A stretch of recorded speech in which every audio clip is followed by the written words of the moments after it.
Okay, so today we are talking about power and torque in three-phase induction motors. Last week,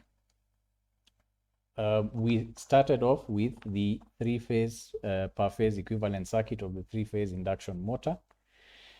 And this motor contained all the elements that we are talking about, that in induction, magnetization, power losses, and so on and so forth. Yeah, so we have various ways in which we can have power converted, right? So starting from the left-hand side, which is over here, you have the power being put in. So this is your per phase equivalent circuit, which demonstrates how you can convert power. So you would feed in a three-phase voltage or a three-phase current on one side of the circuit in the stator, and the same would be converted all along up to the far end, which is the rotor, converted into various forms. Now today, because we are looking at power and torque, we will be looking at the ways in which power is converted from an electrical form on one side into a mechanical form on the other side of the motor. So this is a representation of the steps through which energy or power will move along the induction motor as it is running, right? So conversion from electrical power into mechanical power, okay? So straight away, the first form, so we have, first of all, this PI. PI here is what you call input power. So input power is essentially electrical power, which is, as we know, voltage and current at a certain power factor, right? Which is our P, and it is through three different sets of windings, right? Now, in the case of PI here, we will only be looking at the real element, yeah? So the real part of your S, okay? Which is equivalent to what you have there, okay? So this is the actual energy that in terms of watts that is going into the motor, and it goes in through the terminals of the connections at the stator, right? So once that is fed in, the voltage at a certain voltage V phase, it draws a current at a certain frequency, right? So straight away you have now a current flowing through the windings, and of course that generates your rotating magnetic field. So a couple of things will happen at this stage. So at this stage, you have current flowing through the windings. And anytime you have current flowing through copper or aluminum or whatever other conductor you have, you will have your I squared R losses. And these I squared R losses are lost in form of heat, right? And these are represented as stator copper loss, what we call stator copper loss. And it is represented by that term or that element, PSCL, stator copper loss. At the same time, during the formation of your rotating magnetic field, remember we have the frame or the yoke that is holding the windings, and we said that we have the magnetization elements that have some form of energy loss or power loss, and that loss is also in the form of heat, and also, as in some cases, vibration due to the attraction and repelling of the magnetic field. And that in itself, we term it as stator ion losses, which are denoted by that term, right? P core. So at this stage, what we have seen, and we can represent it as follows. So you have at this stage, if I can draw it, you have P input going in through there, okay? First of all, you drop off a small part of it as stator copper loss, right? So PSCL. And you move a bit further and you drop off another part of it as P core. And the rest, which is at this point, is denoted by this one here, which is called PR, right?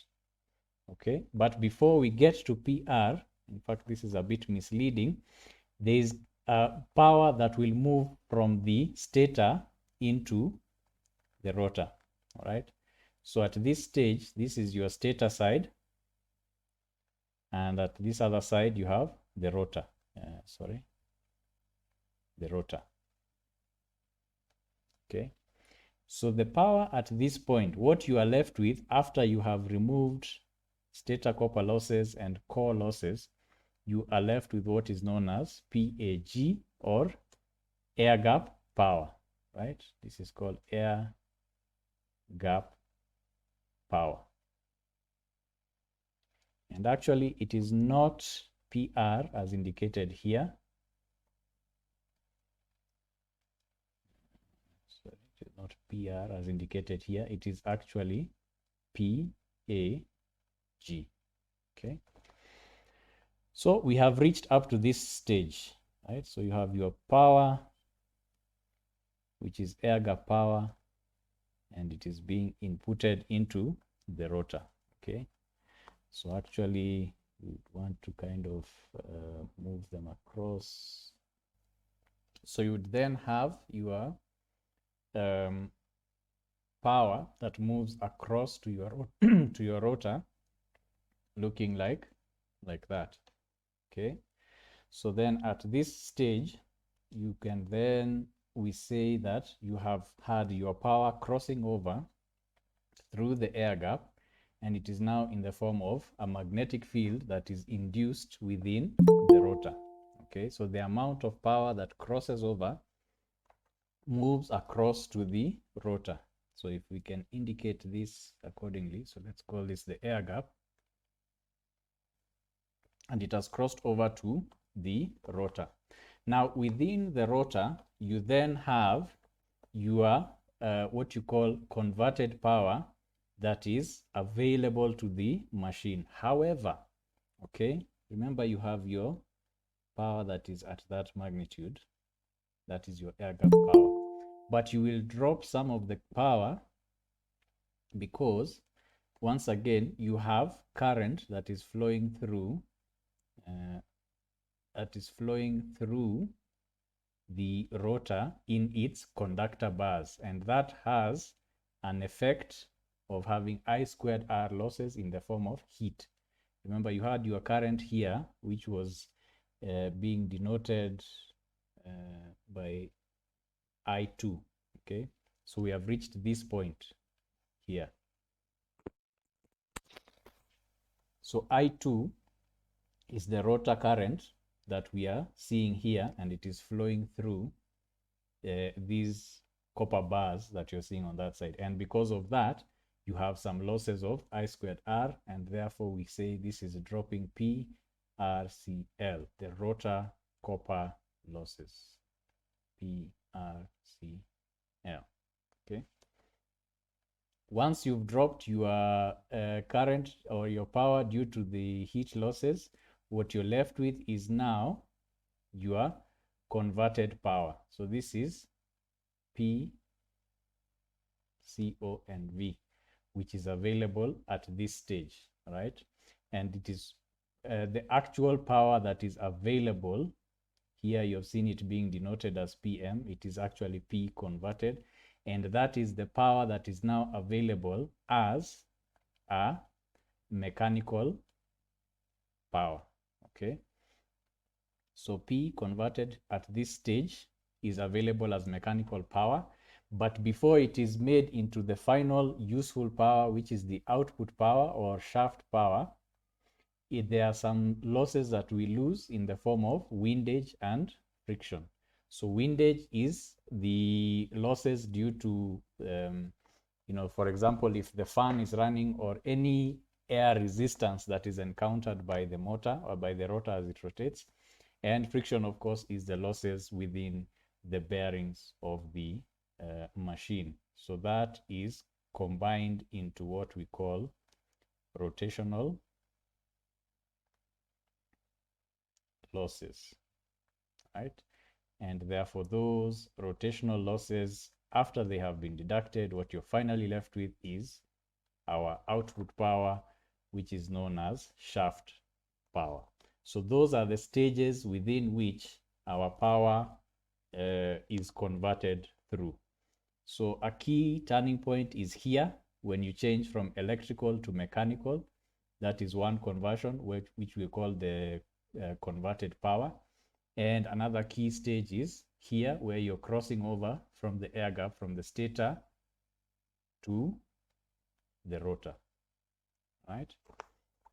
So those are the key points that we will look at, the key conversion points. And straight away, mathematically, you can see that there are certain equations that we can have. So first of all, the output power over the input power will give us our efficiency, right? And you can see that diagrammatically because you have all these, the stator copper losses, the core losses, rotor copper losses, and rotational losses, which have to be deducted from the input power before you get your output power. So actually, output power is equals to input power minus PSCL minus core losses, minus again rotor copper losses, and minus finally rotational losses, right? So the input power has to supply all those various losses. Another equation is over here whereby you have air gap power, which is equal to input power minus stator copper losses and core losses together. Okay, that you can see from here, right? What you're left with when you remove the core and the stator copper is your air gap power. Similarly, your converted power is equal to air gap power minus rotor copper losses. Okay, so these key equations that we have are the means by which we can look at how power and torque are converted all along the process of the motor, all along the various stages of the motor, in the stator, in the rotor, and when you convert from electrical to mechanical. So at this stage, let's relook at our equivalent circuit, right? So we had our induction motor equivalent circuit, which looks like this, okay? And now, because we are looking at real power, we are looking at energy conversion. And in the form of energy conversion, we can only take elements that have real power, okay? And the elements that we have described so far, which we have described in the previous page there, can be directly related to the elements within your equivalent circuit. So if we start from this end, at this side, we have your input power, okay? Because that is the phase voltage and your stator current, okay? The input current. That is represented by input power, okay? The next stage we had, if we look back here, the next step was your stator copper losses. So your stator copper losses within your equivalent diagram are represented here. Okay, a real element, a resistance, represents the power due to stator copper losses. The core losses similarly are represented by a resistance, and these are core losses over here. So what does that mean? At this stage, now at E1 here, yeah, we have E1 and IM. What that is representing here is now the voltage that is across this portion of the circuit. And which is the only real element in this portion of the circuit? It is this one here. So if we go back to our equation, our first one for input power, you will see that our input power, our stator copper losses, and our core are all adding up to air gap power. So when you deduct the losses from the input, you're left with air gap power, which is what we have over there. So air gap power is converted through this element that we have here. But then, of course, we have not reached the end. So we have not yet seen what is the final form of this power that we have. So far we have air gap power that has crossed over into the rotor, but it has not been converted into a mechanical form. So this equivalent circuit is an equivalent circuit for the electrical model. So we need to dig a bit deeper in order to have it as a complete model that includes the mechanical power that we are eventually converting it to. So let's do a bit of derivation and mathematics. So we had already mentioned that our input power, so we had this equation here. So our input power, as we said, is given by all of this. Let me just copy it across. So our input power looks like that, but we are relating it to air gap power.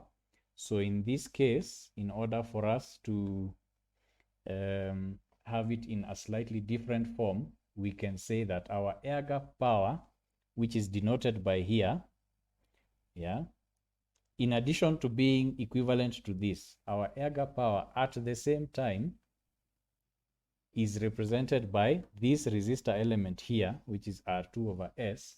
So it is given by 3I2 squared R2 over S. Simply because the current that is flowing through here, which is I2, is converted into power by the action of I2 squared times that element. Similarly, rotor copper losses on that side, we can say that we are able to convert these into rotor copper losses through the value of R2. Now, rotor copper losses, remember, we looked at it here. So our rotor copper losses were here being represented by I squared R, okay? Remember, our R is the resistance of the rotor. And what is the resistance of the rotor? The resistance of the rotor is R2. So if we go back to our diagram, we will note that the power of rotor copper losses is equal to 3I2 squared R2. Okay, so this is interesting. It would appear that R2 over S and R2 are related through two different methods. So you have a value of R2, which is the actual resistance of the rotor, and you have a value of R2 over S, which is an electrical representation which we've gotten from our equivalent circuit that we derived previously. So how do we relate the two? Remember, R2 over 1, let's say, okay, has a very different value from R2 over S, because S, remember, is approximately 3% or 6%, okay, which is what we said last time.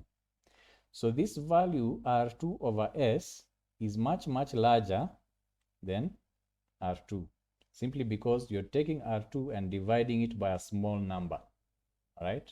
R2 over a small number is much larger than R2. So what's the ultimate relationship between all these? So let's look at it from our other equation that we looked at here.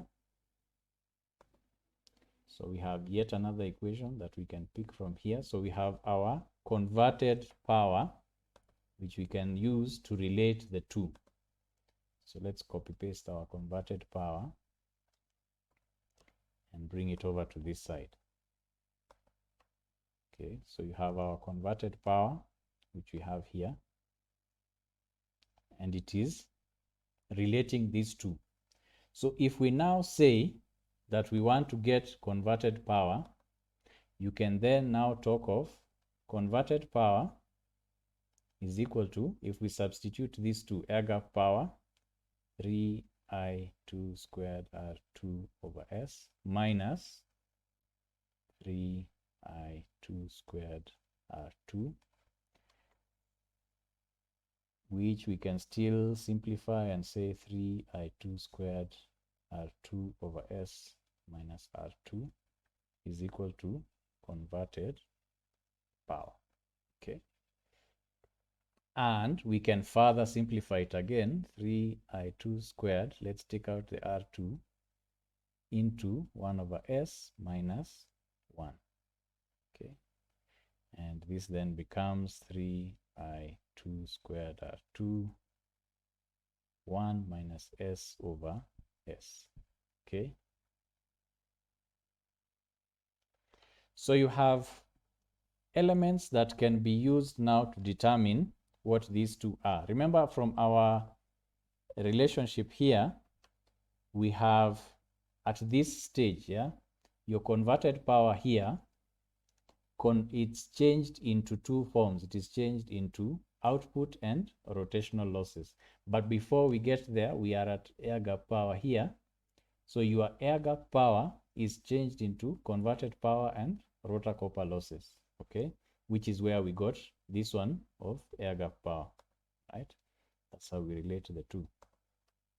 So that means at this point, we can therefore say that your converted power, P converted like that, is equals to 3I2 squared R2 into 1 minus S over S. So you can essentially have, in this case, yeah, because let's change this into a slightly different form, P air gap is equal to P con plus P R C L, isn't it? This is our input, these are our two outputs. So that would mean that if we are looking for the resistive elements of the two, your air gap over here was represented by R2 over S. Therefore, that means we can split it into two forms, into two resistances, whereby if we had one resistor, which is given by R2 over S, that is our air gap power, it can be equivalent to actually two resistors, one of which is R2 and one of which is R2 into 1 minus S over S. And by doing this, we have now split the air gap power into your rotor copper losses and your converted power. Okay.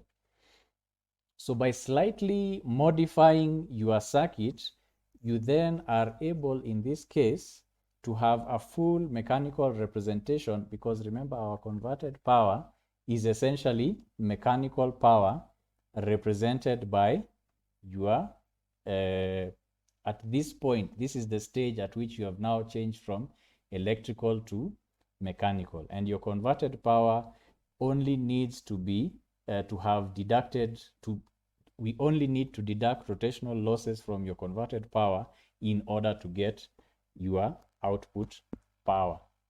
Okay, so we have continued to derive some of these. So essentially what we have done is, by having a slightly modified circuit, you can be able to directly get your mechanical power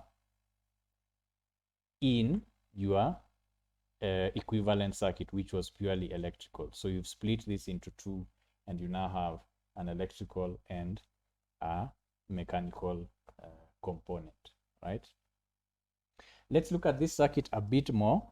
We can still derive a couple of more insights from this. One other insight that we can derive is that you can now see, if you have your air gap power, so we've said, where is air gap power? So we've said air gap power, PAG, is equal to I squared R times R2 over S, right? I 3I squared R over S. Sorry. And at the same time, you have your rotor copper losses being given by 3I squared R. Okay. If you were to relate the two, so for example, if you have, let's say, PAG over PRCL, this will give us 3I squared R over S over 3I squared R. What this tells us is the ratio between the two, if you were to cancel that and that, is actually equal to 1 over S. So converted, that means SPAG is equal to PRCL, right? So in other words, the rotor copper losses are related to the air gap power simply by the ratio of the slip, right? So in other words, your rotor copper losses are roughly between 3 and 6% of your air gap power. You can directly correlate the amount of power that you will lose within the rotor by getting to know your air gap power. Okay, that's another key relationship that we say rotor copper losses are equal to S times air gap power, right? Now, in addition to this, let's do a bit more. We have torque, right? Torque is generally given by power over rotational speed. So let's look at some of the torques that we have.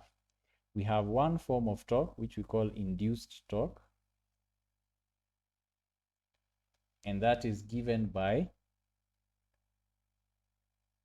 like that, converted power over your mechanical power. And where does induced torque act? Our induced torque here is acting at this point.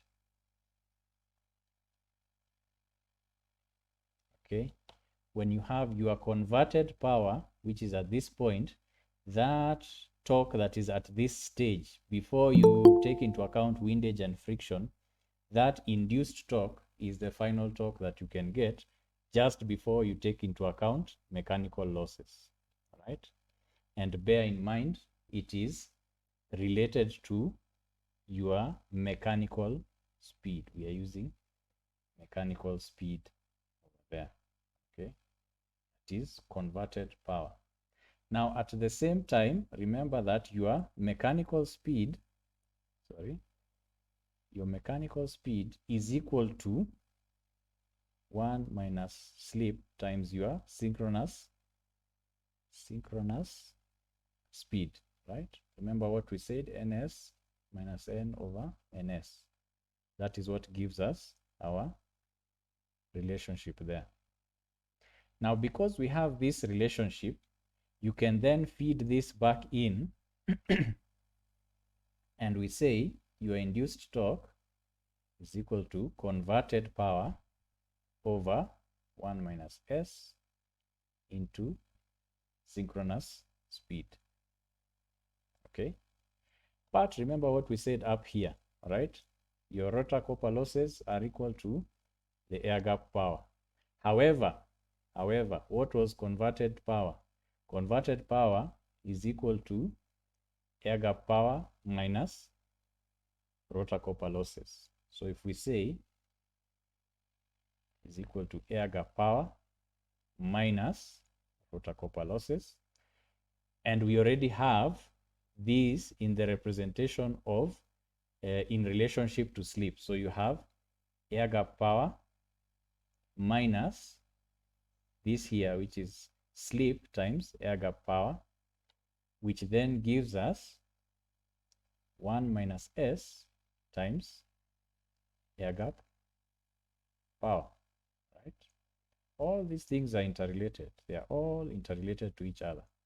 So once again, let's feed this back up there. So that means your induced power, your induced torque actually is given by 1 minus s into air gap power over 1 minus s into, synchronous speed.